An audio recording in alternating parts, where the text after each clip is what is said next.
you, because as an SME, you probably would not be able to select the right financing. So our journey that time was it was a jumble. It was really a jumble because a lot of information was not available as it is right now.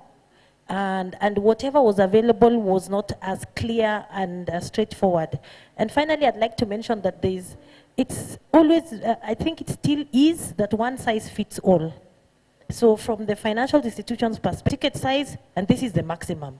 This is the moratorium, this is the interest.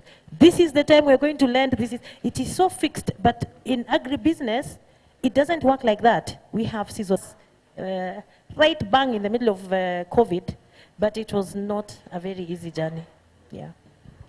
As a follow-up to that, $500,000 from who? What kind of structure or vehicle, asset class? So it's from Kenya Climate Ventures. I'm not sure if you know about Kenya Climate Ventures. Impact funds, they do impact financing. They're based here in Nairobi, yeah. And so we were able to raise capital that was, I call it, I'd like to mention something else. There are always hidden charges.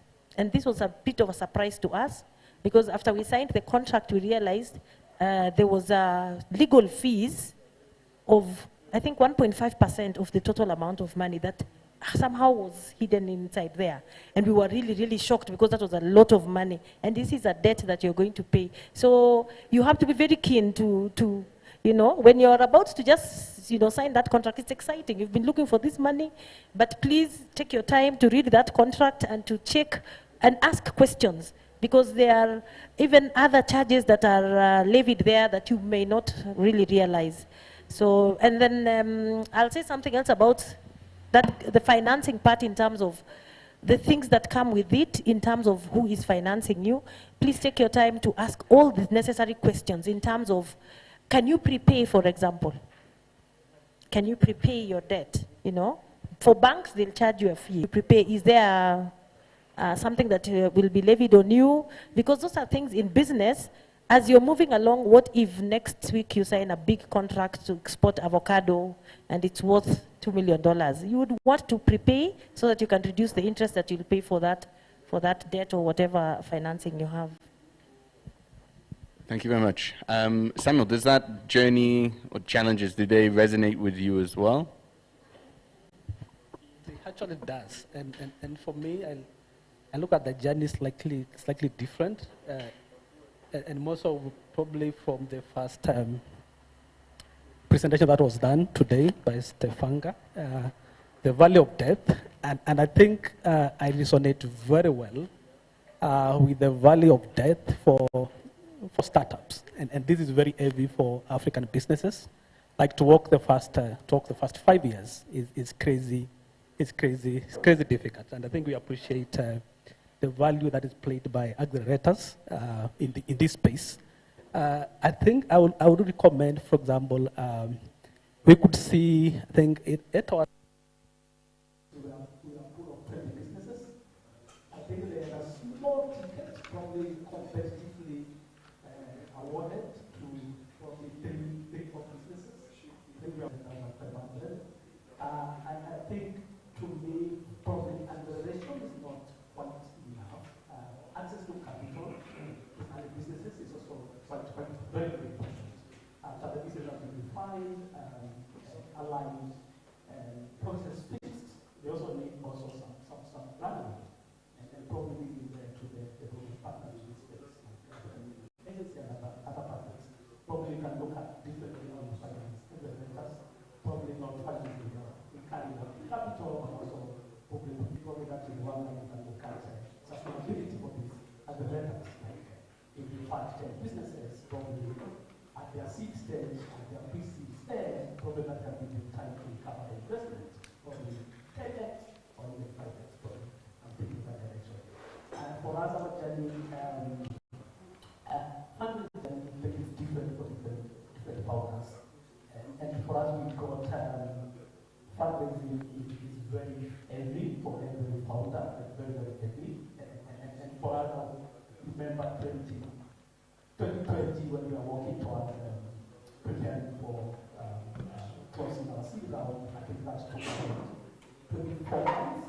And then to remind you, 24 months fundraising billion, taking close to 30% of total time, is really a huge crazy for the founder. It's a lot.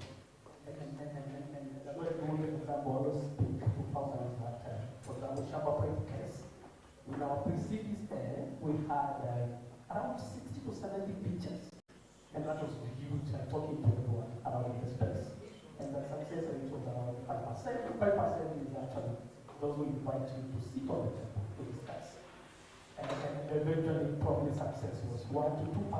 Those who are saying, yes, we can do it. Sign for the check.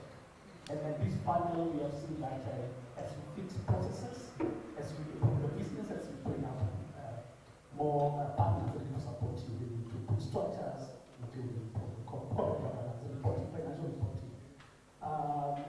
The funding for fundraising gets more or less area. When we isolate our pre-series, probably we move from speaking to 70 potential investors, I think to 20, up to 20. And probably this time it was more targeted, more narrowed down. I think the success rate was around 10%, and we brought in a successful conversion of around 7%. And locally, probably now, our pre-series here, we brought up VCs. VCs, I think, the risk rate is higher, probably for early-stage businesses. VCs are not the people who come at the very initial stages, I think. They can even make you run and leave the business for them to run the first steps, because it has a lot of pressure. They want things done right, they want the reporting and super good, they want corporate governance in place. But I also feel that it has also its own advantage, because when you have as many things as possible in place, basically, fundraising is more narrow down, it becomes much easier. I think we are looking at opening our next round next year. And for us, we feel that now we'll have a lesser funnel to be quickly using now. We are having a lot of funnel conversations, people reaching us and saying that when are you opening the next round? And probably I look at it in that direction, that you start with a huge funnel, and there's much to continue fixing your business and getting it right, and becoming a model and getting proper market fit, and I think that really opens have more opportunities if it gets fundraising much easier. That is a lot of times really intense for you to invite visitors, to invite people to come and partner with you. A lot of times the founders alone, they cannot do that journey. I think a lot of things we have done with Shabba Point will credit probably 40% of the fixes we have done in the business to get investors to be invited in the business to support us. Think around Shabba Partners. Excellent, thank you. You touch upon grants. I'll switch to Linda here. Have grants played, you basically got $15 million from a range of DFIs in the last year or year and a half, but in that journey, had grants played any important part in the development of your organization and your business model? Yes, grants did play a lot. So, Continental was started in 2017, and a lot of the initial funding came from family and friends. So, Integral's journey came from, I would say, a business-minded missionary team that came from the US and landed in a place called the Group up in Russia. And they wanted to understand what are the economic projects that they could start to basically make these small-scale holders self-sufficient. Yeah? So when they went back to the US, they talked to their families and the church to actually fund. So that's how we started our seed capital. When we went to our Series A, where it was now part to growth, and we started out and we kind of knew what we were doing, now we started talking to institutions. So still, we talked to family and friends to still help us with some of the capital, but we also had a lot of DFI. We started talking to institutions. When we went to our Series B, where we now wanted to grow, and we were just, profitable, so we had broken even, we talked to much bigger institutions. And we realized some institutions were not necessarily willing to give you money, but were available to offer you transactional advice. And I think my advice to entrepreneurs here, it's not always about the financial ability of an institution.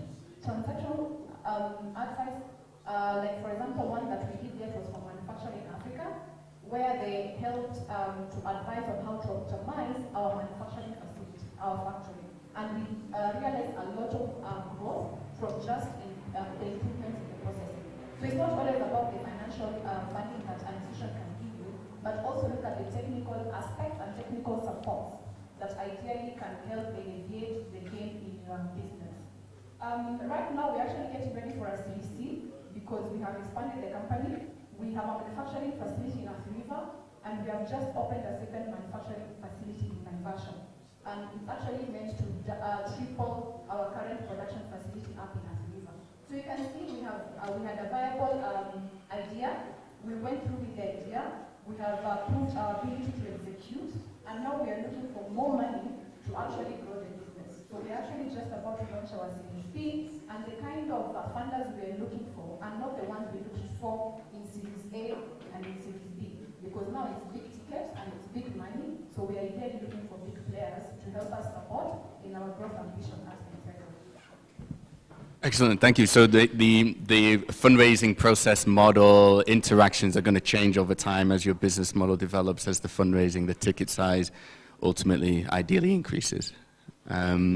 You'd mentioned transaction advice, and so leading to our investment advisories, fund managers here, when you provide a range of transaction advice, not only to clients, but then to DFIs and investments and funders. I guess the main questions to you two is, like, what programs are you currently operating, and what are you looking for within those programs from the ecosystem and from the enterprises themselves? Thank you. And perhaps I'll start off by introducing two concepts. The first is the distinction between investor ready and investable. When we talk about a package to fit that portfolio, and so we then develop a pipeline or sort of network of over 500 investors and working with them to identify opportunities. But then on the other side, working with businesses. When we speak about the nature of programs that we've supported, I'd like to highlight one specific one. I like what Eco-Impact is doing in terms of engaging with businesses and then providing some seed capital. We ourselves made the explicit decision to remain a non-funder. So we are just an advisor facilitator. What that allows us to be is very creative in the structures that we think of.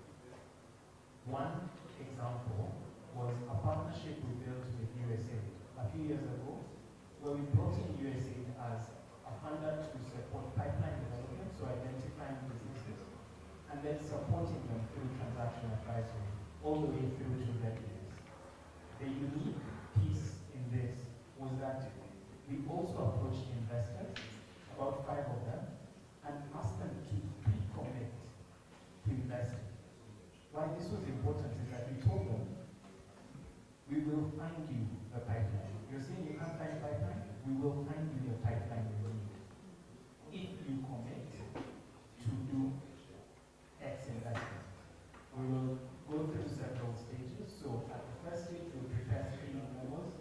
They review, they say they're interested, but these are our questions. So we then follow up with the businesses, we package that, come back 3 months later, all that's done. And so you have this phased level of commitment between the business and the investor that then facilitates the investment at the later stage. It takes time, it takes resources, but the commitment that USAID was making was to enable that process, de-risking that. So we did our first activation, really successful. We did a second activation now with 7 funders and locked $24 million of funding for a much smaller commitment from sort of the development agency. More recently, we're now working with the African Development Bank on our Pan-African program focused on helping businesses at different stages. They all need nuanced support. At the earlier stages, support needs focus on processes, etc. The further down the road we go, it becomes more nuanced. Integra is talking about manufacturing improvements in processes, etc. These tend to be very particular, and so finding the right kind of support becomes necessary. These are themes that we see as necessary in building the ecosystem for growth. I'll pause there and then pass over to Sasha. Yes, excellent, thank you. And I think that might be a good segue in that, that USAID example, the AFDB examples, There's also with grassroots. You started out from IFC. And it's evolved since then, but it'd be interesting to see what you were doing then and ultimately what is Grassroots Business Fund now. Sure. So when GBF started as a division in the IFC, the idea was to support SMEs, and back then my understanding is IFC wasn't really geared towards sort of stretching that low. I don't think it still is, given the ticket sizes we hear of. And hence, the founder, current CEO thought, what he wanted to achieve would not be possible within such a large bureaucratic organization. So hence, carved the organization out. And since, I mentioned, we've done investments in different shapes and sizes across the world. So, ranging from an $80,000 investment in an artisanal company in Swaziland to $2.5 million investment in an agribusiness in Indonesia. So all these sort of different shapes and sizes, and that have largely informed our regional specific strategies. If we now sort of come to East Africa, given that we are an impact fund, we have an impact mandate. Majority of our focus is on agribusinesses, but in parallel, just to keep also the lights on, and I'm going to get to sort of fundraising in a bit. We've also been doing advisory work, and we look at it into our fund management business or a pipeline into mainstream finance like banks here. More recently we've been implementing a lending and capacity building program for geared towards businesses led by under 35s, finance and plus neglected. Those are the businesses that we see a lot of potential in. We have currently an active portfolio of about close to 160 or 170 businesses in that segment.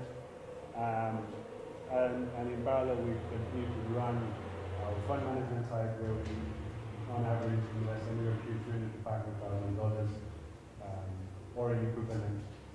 And I think that's about it.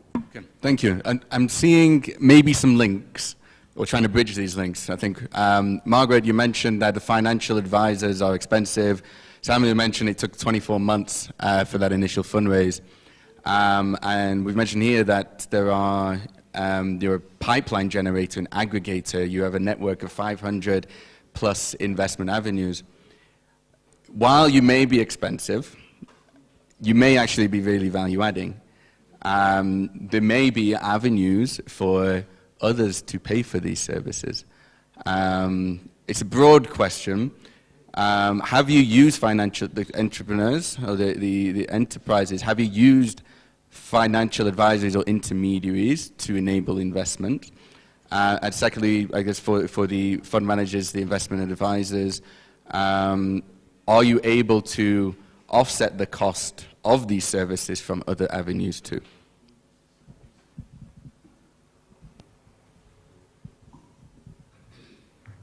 Okay, yes, it's inevitable. You must bring the experts on board. But there are many models on how you can bring the experts on board. I'll speak about what I've come across. So we find that some financial institutions are able to offer this as a BPS, as an extra service to prepare you so that you are able to access the finance that you need. In other cases, I remember when we were here looking for impact, they actually facilitated finance.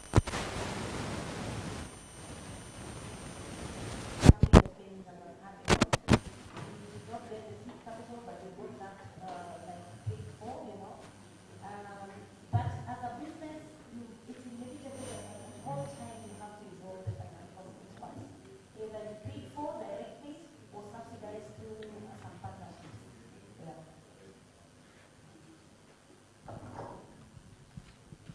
Yeah, I think from Kentegra's experience as a startup, a lot of that fundraising was actually done by the co-founder. Yeah, because he understood the business, he understood what value the business was going to deliver. And remember that time, there was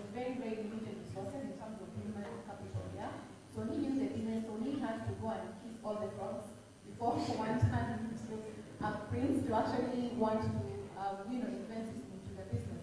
And then as the company grew, we realized we actually needed technical skills, people who were better equipped to bring value into the business through the grants and through the funds. So of course we did ask for financial advisors. We did seek out experts who were generally gonna simplify that process for us. We also looked at the value of the funds or the grants we were looking at before we hired anyone. Because there's no need to hire somebody who is going to cost you 5 or 10% of the value of the grant you're looking for and then pay that on the service. So that also dictated a lot on who or when and why we were going to ask for professional advice from financial experts to try and help us with grants or funding. I will share the perspective from the advisor's standpoint, being that we look at businesses across the whole range and therefore see quite a spread. A business that's making 100, say $1 million, we have 10% of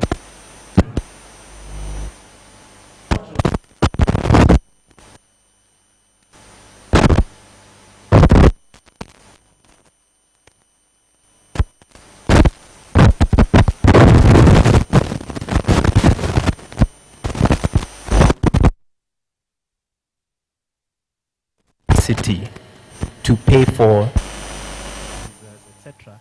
increases in tandem with the appreciation of the value and also even the level of expectation that the entrepreneur has, and that tends to be critical to appreciate.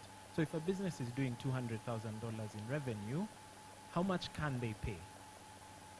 Which introduces the role of ecosystem support, be it from the development partners, etc., who can come in to anchor development, particularly at that early stage.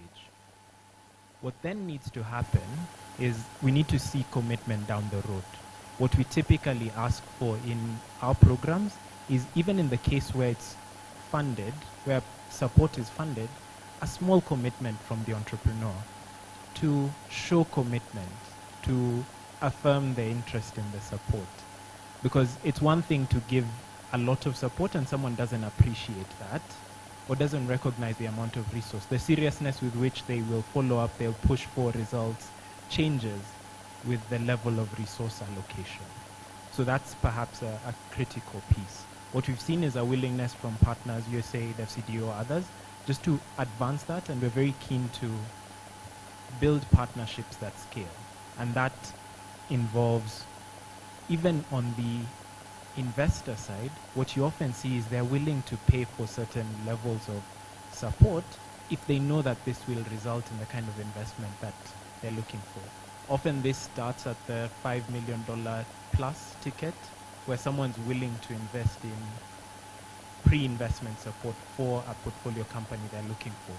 Earlier, that tends to be harder, which is where I would love to hear Dashan's perspective on how they've tackled that. I think I'm going to start this off with sort of two statements. One, and this sort of may be adding on to what Margaret said, not all money is equal. Be sort of careful when you're accepting terms and signing things off. I know fundraising is an extremely painful process, and for that, all three of our businesses deserve hugs. But the fact that you're in sort of these advanced conversations with investors means you have weight, or you sort of have the ability to negotiate.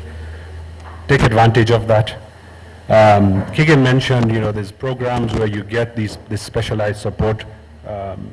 I think the challenge is, the information or the availability on knowledge of these programs is so fragmented. Programs would be running and you have no idea. I think forums like these are critical for that. It's a dissemination of that information. But going back to sort of negotiating, say, terms, we as investors want to give you money. We want to get it back more. Right? We do want to, right? But it's someone wise once told me, placing money, even a monkey can do. Getting it back, that's where the actual expertise comes in. So placing these bets, right, these calculated bets, investing in people, it's not an easy game. I think our statistic, or generally funds statistics, right, less than 10% of companies that make it into a funds pipeline get an investment. It's just that capital is a finite resource. It's just that nobody wants to sort of get into these ugly conversations later down the road. So placing money is critical. When you make it to a certain stage, know that you're important to that investor. You have the ability to have that conversation. If there's issues, be transparent about them. Like Keegan mentioned, there's these pre-investment technical assistance options, although rare, they are there. And if they're easy fixes, no investor is going to hesitate to implement these and get the ball rolling. Excellent. I'm going to ask one final question before taking it to the audience or even the panel to ask each of the questions. And it's less on the fundraising, more on the spending. There's, I think it's 170 billion smallholder financing gap on an annual basis, 100 billion infrastructure financing gap. If you had even just a fraction of that, even if you just had $500 million, where would you put your money? Agribusiness value chains. Wow. Because there's tremendous potential. There's tons of value chains out there that have shown significant potential. It depends on the flavor of the year, to be honest. Right now, macadamia is on the up and up, for example. So, right? But I think my belief in agribusiness is that demand isn't the problem, supply is. If we fix supply, we fix a lot of things. These fragmented sort of supply chains make it a lot more inefficient than compared to developed markets. Case in point, the drought last year had a massive impact on agribusiness in general. If there's a way to fix that, provide irrigation, water, inputs for sort of the entire farming community, prices would go down, agribusinesses would automatically flourish. One school of thought is that agribusinesses need to be there as off-takers, but I believe there's this balance struck. Primary production needs to sort of be available at rates that are sort of affordable for both sides, so that agribusiness also flourish.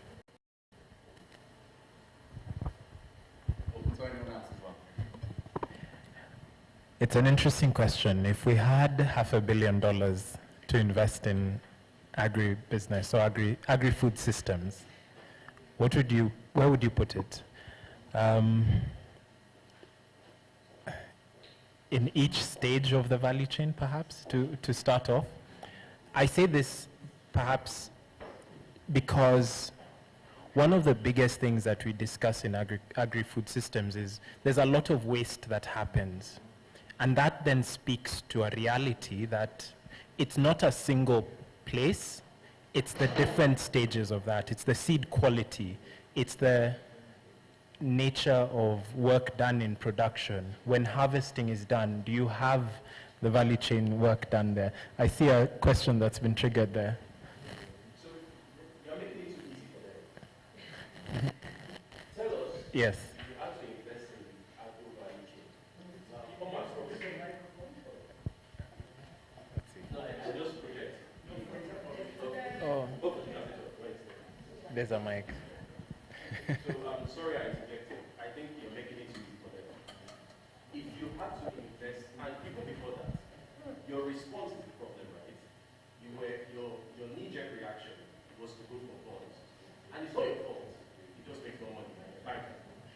So the question is, of all the things you've come across, forget your credit committee, you have come across in the agro value chain that pertains to smallholders, so people that their turnovers are less than $1 million. Tell us 2 or 3 things you would actually invest in agriculture.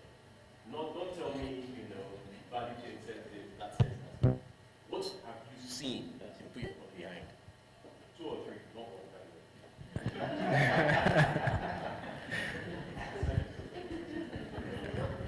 So,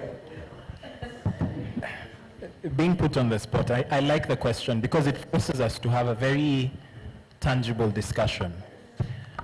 And I'll start off first by speaking about agriculture and agri-food systems in the broadest sense.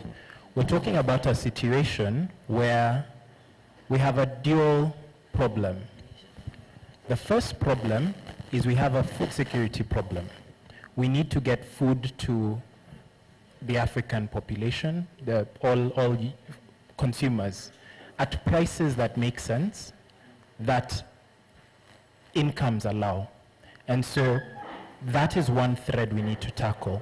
The second is we have an employment challenge, where we have people who are currently in agriculture and who need opportunities for job creation and to earn incomes and grow their value. Those two are currently residing in the same context in agriculture. The dynamic is that we then need to tackle those two problems concurrently. Let me speak to this. When you look at food system production in the West, in Europe, employment is a very small fraction there. And so we need to think about value addition as a way to advance and create opportunities for income for a large population. In parallel, think about investing in high yield, low price food products. So to make it more specific on where I would put money is then the processing side, because that then builds the demand and all the route to market, and then the early stage, low cost production systems. Those would be the two places. But I see you have a question. Yes. Maybe can I come before you speak, please? Maybe he has. Yeah. Okay. Yeah. So, are you telling me that you are not interested by profitability? Because you keep talking about development and all those things. Charity, there is no profitability at all. No, so it's a good question. I think of it in terms of low-cost production systems. When we talk about low-cost production systems, it's how do we've not had extensive discussions on yields for crops, because you can put in the same inputs, but we need high yields, because that then reduces the cost, but we're still doing it profitably. So profit is important, but yield is equally critical. We think about how we're serving, delivery, infrastructure investments. They are critical. And those are all parts of low-cost food supply and then value addition down the road. If I may respond to that as well. We're supporting African enterprises and entrepreneurs. In my experience, and I've been doing this in East Africa for 8 years or so, African entrepreneurs within agribusiness do not have the liberty or the audacity to present a business model that isn't profitable in the shortest amount of time. European, American entrepreneurs that are coming to Africa can and will present a business plan that does not make any money for a very, very long time. There's examples where they are now actually really strong enterprises that are just about break even. And they raise tens of millions of dollars, but they would not have had that opportunity if they were an African entrepreneur. So profitability is somewhat, cash flow sustainability from the earliest possible time is somewhat ingrained within an African entrepreneur's presentation and operational model. I will come back to the comment at the end. Thank you. Okay. I think maybe to follow up on what William is saying, to me, from the founder's experience, profitability for a business is not a Shamba Pride problem alone. I think probably it is a problem for everyone here and the entire ecosystem. We are building, and the story is the same across Africa. We are building businesses in very difficult environments. When you talk about the smallholder farmer environment, very informal market ecosystem. Entrepreneurs leveraging on tech to deliver their solution to the market. I think you can attest to that tech adoption at smallholder farmer level is crazy difficult. It needs a lot of investment. It needs a lot of, and to me, this is not Shamba pride alone. And when I mean Shamba pride, the private businesses is not our problem alone.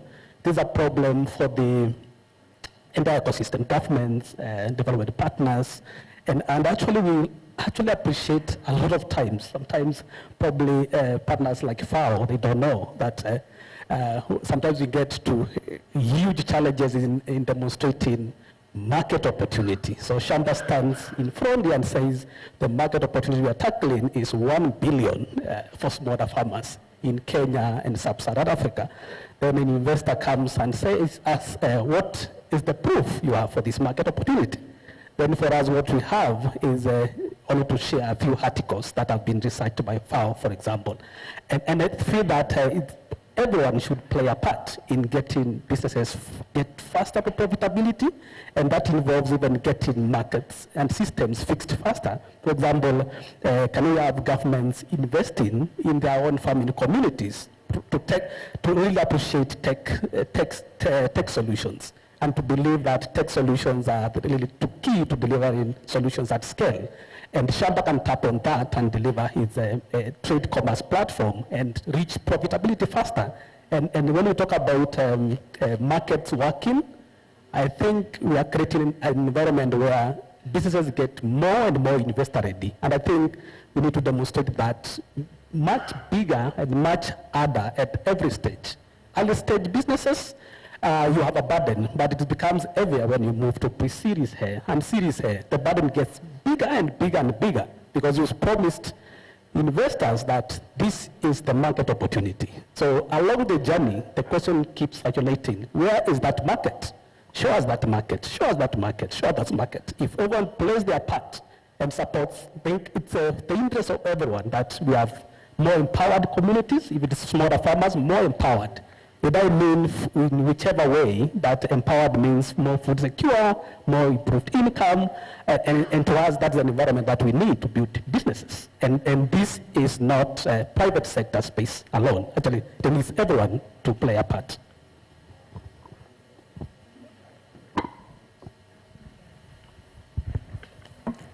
From Kentegra's experience, I think the practical thing I will do with 500 million as an investment is, number one, to build the infrastructure.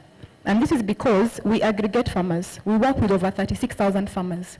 So you can imagine trying to bring flowers all the way from Elgeyo Marakwet. I'm not sure if you know the Kenyan map, but it sits right at the tip of Kenya. So bringing flowers all the way from Elgeyo Marakwet to Athi River, about 50 kilometers from here, to grind that flour to make the active ingredient. So it takes a lot. And for the record, when you say infrastructure, what do you mean? Transport infrastructure? So there is transport infrastructure, so better road network. And then number two, there is the payment method too. As at Kentegra, yes. Let's explore this. Okay. You want to build road in Kenya? No. Listen, improve the infrastructure in this sense, yeah? A lot of our farmers are small-scale farmers. So sometimes it's very, very hard, to get into the interior of a farmer's compound. A typical farmer has about 1/8 of an acre. So sometimes getting into, in fact, there's a process in which a lot of, I will say, business partners are asking us, why are we still hand-picking flowers instead of bringing like cultivators to come and, mow the land? But remember, farmers are small-scale holder farmers, so you can't really bring an entire tractor to mow or harvest that simply because the size of farm. So by working with partners like the county governments, to bring in better infrastructure, there are places we have seen, just because Kentegra has participated in the development of that local place, we have seen actually the roads get improved. Why? Because of the economic activities that have developed as a result of us operating in that area. That's not your money. You have $500 million. What are you going to do with it? Let me give you an example. Okay. If you say you want to build the road there, one way of doing it is telling the county, I am going to build all this infrastructure and it's going to be my tax credit. Or I'm going to build all this infrastructure and from the toll on the use of the infrastructure, I get my money back. That's an investment I can get behind. Very good. So give me something idea. specific. And Mr. Man in white shirt, you dodged the question. Blue shirt, you've not answered the question. Okay. So good idea. And then the second one, payment systems, because we understand we pay our farmers twice every month. So every 2 weeks we harvest the flowers, and then after 3 days we pay them. So we actually work on digital platforms to try and pay farmers the money. We do not work with physical cash for obvious reasons, yeah? So working to develop that financial systems so that we're actually able to accurately pay farmers, not that we're not doing it, but just to make sure everybody gets paid and in time, and that the turnaround is actually way faster. And then secondly, I will invest in also access to credit facilities. So a lot of farmers, when they come to the factory and we have engagements with them, they always ask for money. And as an institution, we are an agribusiness. We are not a bank. So we do not have actually resources to support farmers to do investments into their farms. So working with partners or trying to create models or facilitate models in which they can acquire credit facilities, I think that's going to be very impactful, because that then helps them to build their businesses, to buy farm inputs, as well as just take care of other emergencies that they could be faced with just because previously they're either unbanked or underbanked. And I think we understand how the financial models work. They are very, very exploitative. So having an ability to actually invest in a system that will allow for credit facilities for farmers so that they can access funds to basically develop their businesses, I think that is something I will be interested in. And then the last one, I think also sustainability, because we're in agriculture. We understand farms have been farmed for a long time. The quality, nutritional level has actually decreased. So if you undertake sustainable projects, like for us, we teach our farmers regenerative organic farming. So we do not use any chemical fertilizers. We actually teach our farmers to grow their own mulch, compost, so that they utilize the same compost in their farm. So we're adding a lot of nutrients back into the crop, into the soil, without them having to spend money to buy synthetics. And by the way, because we are an organic product, we do not allow any synthetic fertilizers into our farms. So investing in those sustainable projects eventually lead to a better product, which if we buy to win, and we also get to win as a manufacturer in the biosector. To the whole of their certifications, nobody is working on their standards. And once you work on the standards, you speak to sustainable supply chain systems, you speak to governance, that quickly elevates that business to the global standard. So if you just invest in the standards, whatever, if it is fresh avocados, you have to define what are the standards and certifications that serve that market. And if you invest there, everything falls into place. Yeah. Excellent. I'm all for robust conversations. It leads us to the most valuable outputs, and I think over the next, the development of this eventual accelerator, creating a bankable pipeline of the most bankable investment opportunities in agribusiness in Africa would be an extremely valuable output. But to other audience members, shall we take some more questions?